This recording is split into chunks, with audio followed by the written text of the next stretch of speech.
Hello, guys. Welcome to another episode of Kuda Education.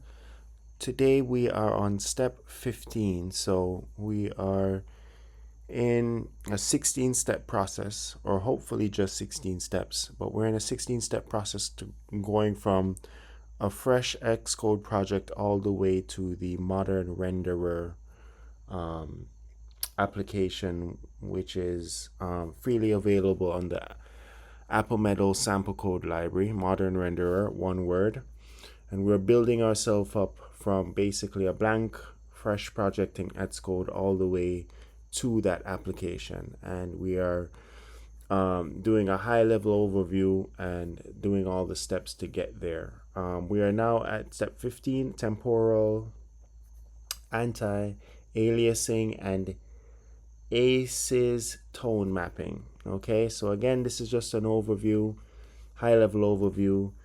Um, and we're just basically running through all the steps just to anchor us in a certain way, and then we'll get into the details in later episodes. So the goal of this step is eliminate aliased edges and HDR highlight clipping by accumulating subpixel samples across frames, TAA, and compressing HDR values into displayable range, tone mapping. What is temporal anti-aliasing? TAA, a screen space technique that achieves multi-sample quality without rendering the scene multiple times per frame. Each frame, the camera projection is offset by a subpixel jitter, so geometry edges land at slightly different pixel positions. The current frame is blended with a reprojected history frame. Previous frame warped to the current viewpoint, effectively accumulating coverage over time. This smooths edges that would otherwise alias at single sample resolution.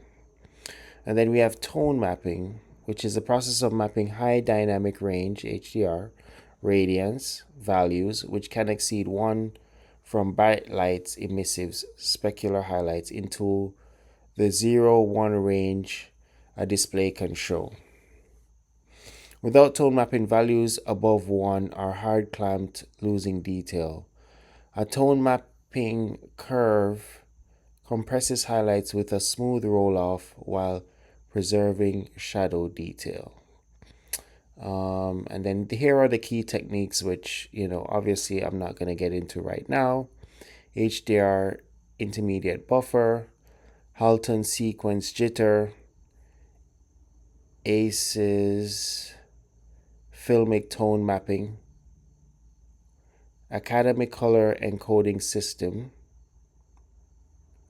right? Filmic tone mapping, temporal reprojection, variance clipping, exponential history blend, and render pipeline after 15 steps. We have shadow maps, depth prepass plus gbuffer fill, SSAO compute, tiled light culling compute, deferred lighting, transparent forward, resolve TLA plus ACES, drawable, and history blit, history buffer. And these are the files modified and all that stuff. But what I want to focus on in this step is basically how much the presentation has changed. So if we look here, we can see things get a little bit smoother, right? Like the presentation of the graphics is a little bit smoother. Some you might even say it's a little bit more blurry, but it's an attractive blur, right? We still have some weird stuff happening here, which we're not gonna complain about too much at this point, but we do definitely get some level of a more attractive presentation, right? So we are a little bit more a little bit smoother, I think what the tone mapping is, it's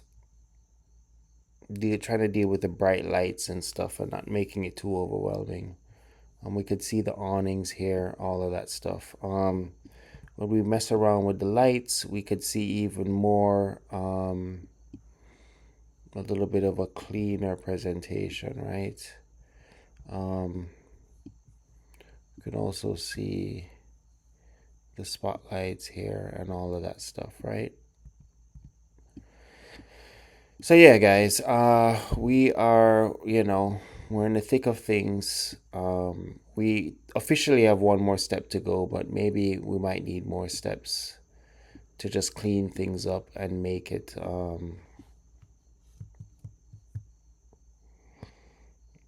make it more presentable. We will see what we can get. I want to see what the inside looks like, especially the transparent, the glasses. I want to see what the glasses look like. All right, so here is. So there you have it, guys. This is the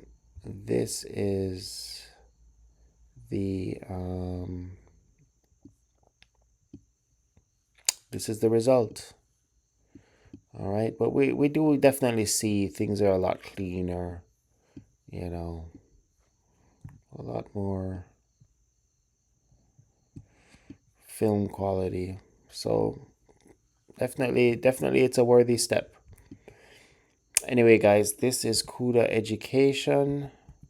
Yeah, you still see it's very bright here, so we have to work on that.